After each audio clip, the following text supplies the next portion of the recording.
Bismillah ar-Rahman ar-Rahim. Assalamu alaikum. It is exactly 11 o'clock. And of course, you are tuned into the mid-morning show with me, Julie Ali. And as always, we have amazing discussions and guests lined up for you on the show this morning. Let's give you a quick rundown. Our first guest is standing by. She is Vanishaa Gordhan. She's the projects manager and counsellor at SADAG. And of course, that is the South African Depression and Anxiety Group. Also on the show today, we're going to talk to Yola Minar. She's the owner of Yola's Kitchen. And when I came across that name, already my mouth is watering for the most divine cook sisters that she makes. But we're going to talk to her a little later about Yola's Kitchen.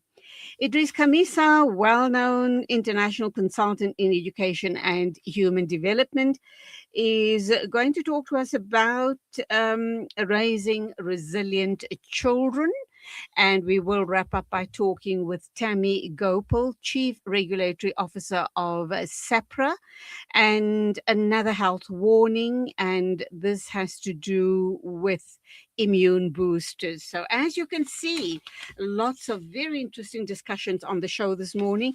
Let's dive straight into our first interview right after station ID, and that is with you, Vanishaa Gordhan. A very good morning. Welcome to the show. Lovely to be talking with you once again. Thank you so much for having me. I think And this is always a good topic to talk about in the beginning of the year. absolutely, and compliments of the new year to you and your entire team at SADC. And even though you say this is a good topic to talk about, it's it's troublesome. It's problematic for both matriculants and for parents alike. Absolutely. Undoubtedly, it has an impact on the teachers and the schools as well. So we're going to try and unpack a few of those key issues that I refer to as being problematic. Why do you believe, Varisha, that the release of Matric results is such an emotionally intense time for learners and their parents? I think, it's very important to note that, like, as much as I say that it's an important topic now, I almost feel like we should be talking about this almost through the year because I'm so sorry, because then we're almost prepping, right? The emotions, the understanding, having these conversations.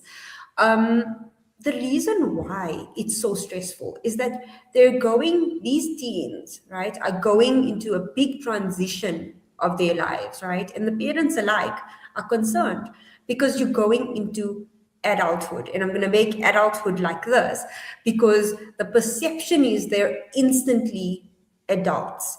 And there's this huge pressure that gets placed on them because it's like, okay, now I'm in school, I'm a student, I have teachers, I have people who teach me, I have my parents, checking up on whether I'm studying and what I'm studying and very much aware to now a whole new lifestyle where I'm going to transition into a university, adulthood. Maybe I'm going to be working for a bit, depending on what your transition is. It's quite a big transition. So there has to be absolutely a lot of support, a lot of understanding to how difficult this transition may be. There's also a lot of the students that are going to maybe go study far away from home, or they got a job but far away from home. So they are automatically independent, and that can be extremely overwhelming if there isn't a very strong support system or structure behind them. So it is very stressful, it is very overwhelming, but I think it's also about normalizing the stress and overwhelm. Yes, we're feeling stressed, we're feeling overwhelmed, we're allowed to feel stressed and overwhelmed, parents and teens alike, but what are we going to do about this? What is our next step? How are we going to manage it? And those are questions that we need to bring about more often. Let's go a couple of steps back. Let's talk about the matric results. It's a time of severe or intense high anxiety for everybody concerned. What do you believe are the most common mental health challenges learners experience when results are disappointing? When results are disappointing, it is almost like those expectations, right? It's not only the students' expectations that their parents hold on them, or their schools, or their teachers, but also the expectations that they had for themselves. Like, I planned to do XYZ, and now XYZ is not even an option. And I think what is very important is we need to realize that we don't always know what the outcome is, and now that we know it, what are we going to do about it? And a lot of the times, the best thing to do in a stressful situation, and this obviously comes with the parents and the support being behind them, is taking a step back. Yes, this is disappointing. We understand it's not what we wanted. What can we do with this? What are our options? And I think often when we know that there are options, it helps us feel a little bit less overwhelmed and stressed. A lot of students may be experiencing, because of the disappointment, anxiety, symptoms of anxiety, symptoms of depression, where they want to maybe isolate themselves and not talk about it and almost cocoon. And this actually is a space where, yes, the parents need to give their child a little bit of space, but also coming forward and saying, how are you doing? What's going on? What can I do for you? What do you need to be done? And also, I'm so sorry, this coffee is troubling me. How can I feel better about now? The biggest thing is also with regards to the symptoms of anxiety, depression, feeling overwhelmed, isolating, maybe noticing sleeping habits and eating habits, too much, too little, is their quality of life being affected, is that noticing how extreme these symptoms are. And if they are extremely concerning, and you as a parent don't know what to do, you as an elder sibling don't know what to do, reach out to SADAG, speak to the counselors, have a conversation, and get them that help that they might need. Because now is that very, I always say there's a crux time. There's always that crisis moment where, if you are afforded the help that you might need, is that you go into it a little bit with a lot more tools in your bag, if that makes sense. Absolutely. So, Vanisha, how can learners and their support structures um, tell the difference? Tell the difference between normal disappointment and a mental health crisis that needs support. And when we talk about telling the teenagers and as parents and the support group, to tell them, we are here for you. Reach out whenever you're ready, whenever you believe you need to talk. We know how full of angst is the teenage years, and we know that they, as far as us as parents and support structures are concerned, we know that they feel we're a thorn in their sides. They want their space, and they want to get rid of us out of their space. So how do you balance that? You want your teenager, you want your matriculant to know that you're there for them, and anything is, there's no barriers regarding, or rather, no subject is taboo as far as you as the parent is concerned, as horrible as it might be, all the horrors that they share with you, but you want to be there for them. But I think 90% of teenagers will push parents and support structures away. It's absolutely true, because remember, in that space, they almost feel like no one understands how they're feeling. No one can truly understand how they're feeling. And often they will then reach out to friends, or like similar age, like cousins and family members and siblings and things like that. But I think for parents, and I know I'm putting a lot on you, I get that, I absolutely do, but it's opening that door of conversation, right? Because if we struggle with that for the most part, then we're not going to be able to also, like, have that open conversation, right? It's all about changing the narrative around the conversations we have with our young people. And as hard as it might be, I think it's opening that doorway. So almost saying things like, I understand this is difficult. I know that I may not absolutely understand all the feelings that you're feeling or all the disappointment or sadness that you might be feeling. But let's maybe unpack it. Let's maybe have, a little bit of a conversation. Let's explain to me how you're feeling and how you feel like your day is going. And that often opens the door because they're almost like, okay, wait, there is an open space here. And I know teens are very hard to have conversations with at times. It is absolutely like you mentioned. Parents feel like, a little bit of a thorn on your side and they're cramping my style a little bit. But I think what it is that I am here and my love and support to you is not conditional on what the results were.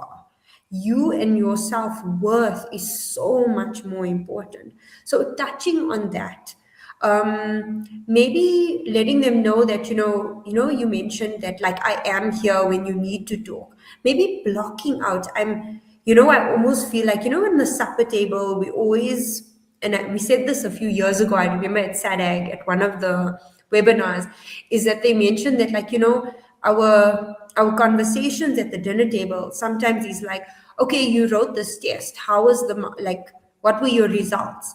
And then it's almost like if the results were bad, the child will not say, or like, sort of bring themselves onto themselves and not have that conversation. But it's almost like, how did you feel about the results? Do you see how that changes the narrative? How do you feel about the results? What feelings are they bringing up? What can we do about these feelings? The biggest symptoms or signs I think is important for parents to look out for, elder siblings, family members, is that if the student is isolating way too much, if their behavior has changed significantly from how they were before, if you notice that they looking extra tired, but they're sleeping a lot more in their room. All of these are signs to say that, something bigger is the matter. And even if you go to them and say, I don't maybe have all the answers and I don't always know what to say, but let's maybe sit here together. Do you want to be on the call to SADAG and speak to a counselor and have that conversation? If you want me here, that's fine. I'm here to hold your hand. But if you don't, that's also okay. Okay, let's go for our first break and we'll continue this very important conversation right after the Matric results have just been announced.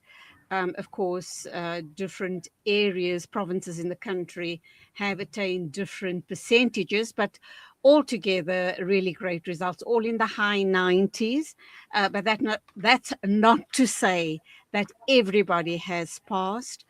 We are particularly targeting those teenagers who are not very happy, who are disappointed, and depending what their home circumstances and situations might be like, if they come from a supportive family, it's going to be okay. They know they're going to be held with love and given direction. But if they come from a home where parents' expectations are very high, or it's a very authoritarian home setup, you just don't know what's the outcome going to be regarding this child's or children's, behaviors, or, just how they are going to react to the situation. But all of that and much more right after the ad break. Are your financial goals feeling out of reach? Yasin Badat Financial Advisory is here to turn your aspirations into achievements. Our dedicated team, armed with a history of success, is ready to guide you through the complex nature of financial and investment planning. Whether you're a seasoned investor or new to the game, our personalized solutions cater to your unique goals and risk appetite. Trust in our commitment to transparency, integrity, and excellence. Ready to unlock a world of financial freedom? Partner with us today. Call Yasin Badat Financial Advisory at +27333462071 or visit www.yasinbadat.com. Yasin Badat Financial Advisory, guiding you to financial success. When the perfect blend of stylish decor, exquisite halal cuisine, and warm hospitality come together, it could only mean Albeit Lodge, your true home away from home.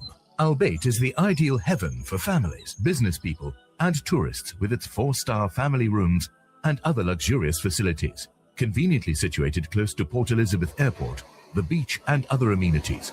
Your stay will be truly unforgettable, as you'll be taking home lasting memories of the warm hospitality, the serenity and tranquility that Albeit has to offer. For reservations, call 041 583 6415 or visit www.albeitlodge.co.za. Hey Gulam. Yeah? Did I return your lawnmower last month? No, bhai, you didn't. Oh no. Now what'll I do? I wanted to borrow it again, man. With Randry Jewelers, you won't have to borrow or lend because the prices are so well trimmed on all gold and diamond jewelry. Alternatively, we could remake your old jewelry into a brilliant new design. Visit Randry Jewelers at 151 Stevens Lamini Road, Musgrave, Durban. Randry Jewelers, the family name you can trust. For too many communities across Africa and the world, access to clean water remains a dream.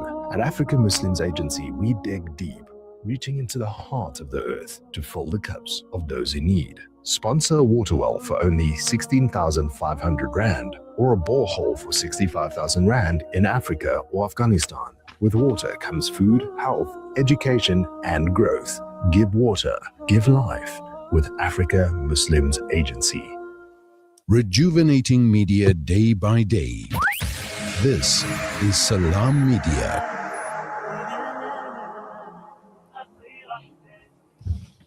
Welcome back. It's exactly 11:18. This is the Mid-Morning Show with me, Julie Ali. And of course, we're talking results day reality, and that's exactly what it is today. Supporting Matric mental health with Vanishaa Gordhan. She is the projects manager and counsellor at SADAG. So let's continue this very important discussion, Vanishaa. I'm trying to understand how can, what healthy coping strategies can help the learners deal with the feelings of failure? That's a huge one, is it not? Shame Absolutely. or fear about the future. And this is where, when we talk about those feelings of guilt and shame and failure, sad to say, some of these learners are just pushed over the edge, just that little over the edge. And we then have those statistics regarding suicide. Absolutely. And I think that's a very big question. And I think, using that word failure, I think it's a very loaded word, if that makes sense. It's a very loaded word, right? And there is a lot of, honestly, there's a lot of shame, there's a lot of guilt, there's a lot of, overwhelming feelings of, I am not enough. So that's where that self-worth comes from, right? And can I just come in here, Vanishaa? Yes, Apart absolutely. from, you've been talking all the while about the support of the parents. We don't discount that at all, because we know the majority of parents are there to give as much love and support as they can. But the education environment, the school system is very cruel. We know children can be very, very cruel in their innocence. This is when and where the bullying escalates as well. There's Absolutely. isolation. And in this day and age, the cyberbullying will start in a very, very big way. Absolutely. And I think those are big topics, right? Social media, bullying, also the factor of your self-worth, right? And that's where that attaches to. I think a lot of the times, it's not a lot of the times. I think all of the times when the young people have not done well, right? And maybe they've failed a few subjects, maybe they've failed Matric, they didn't succeed in what they wanted to do. And I think a lot of time that failure, and I put it in inverted commas, or that hurdle or obstacle, right? I like to rename it. A lot of the times when my clients come in, I like to rename it, because the word failure, or the word fail, is very loaded and can be very lower energy, if that makes sense, right? It sort of depletes you. It drains you just thinking about it. And it's almost like has to be looked at like an obstacle or like a hurdle that you have to overcome.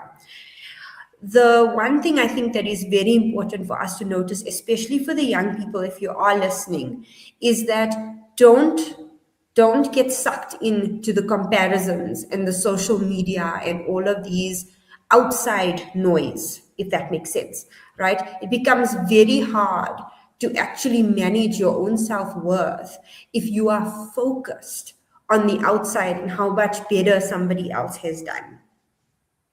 A lot of times they feel the matriculants and teens, as I mentioned, it's a very integral part, right? So they're often feeling like it's supposed to be my what's that word? My transition into adulthood, right? But you are still very young, and a lot of them, I mean, are 17, 18. To me, I feel like till you're 21, you're still literally a child. I feel like that, right? And I think it's important to understand that we're little people and might not have all the skills to be an adult as yet. We're in that transition, so we're learning these small little steps.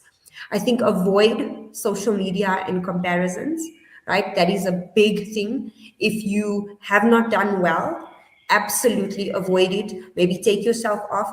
If you are having people asking you questions or like, have you passed? What's going on? I'm not saying that you must be rude. I'm not saying that you must, argue with anyone. But all you can say is, I'm not comfortable with having this conversation right now. I'm still unpacking what my steps are. And that's as easy as pie to say. I know it's hard. I know it's hard to say, and I'm saying it very easily, but that's something that you can do as a teen. I also feel like we have to sit down, have a seat, have a cup of tea, relax, right? Breathe. I know having not passed can be very overwhelming, but what are our options? Let's look at that. Our options are rewriting specific exams, right? Or specific subjects, if that makes sense. There are bridging courses at multiple universities. There's also, if you don't want to go back into the school space, there's ways you can write your exams or as second chances, right? Maybe doing tutoring and then writing the exam, I believe, and I might be wrong in saying this, but I believe that you could write it in June, but that was when I was in Matric, so it might be a little bit different now. But writing mid-year, giving that an option. Sometimes it also might be nice to say, oh, you know what, we didn't pass, and we might be we're going to rewrite our exams, but I wanted to study accounting, for instance. Maybe I can intern at a bank or find out if I can volunteer at a certain company so that I can work for a little bit. That also might be, a little bit more helpful in improving your self-worth.